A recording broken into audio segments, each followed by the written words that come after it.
చూడండి, busy situations జీవితంలో ఉంటాయండి. నేను ఒప్పుకుంటాను. కానీ ఎంత బిజీ ఉన్నప్పటికీ కూడా మనము దేవునికి టైం తీసే వ్యక్తులుగా ఉండాలి. మనమే చెప్తాం గదా! దేవా నా మొదటి ప్రేమ మీరే దేవా, నా జీవితంలో మొదటి స్థానము మీకే దేవా అని మనం చెప్తాం కదా! అవి మాటలలో చెప్పడం కాదు. క్రియారూపంలో కూడా మనము చూపించాలి. అప్పుడే దేవునిని మనము నిజముగా ప్రేమిస్తున్నట్టు. కాబట్టి ఎంత బిజీ ఉన్నప్పటికీ కూడా మనము దేవుని కోసం టైం ఇవ్వాలండి.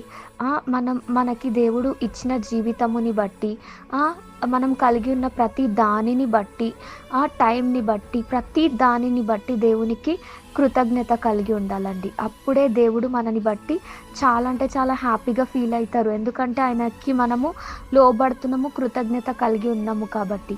ఇంకా అదే నిజముగా దేవునిని ప్రేమించడం అంటే. ఈ వాక్యం దేవుడు దీవించును గాక.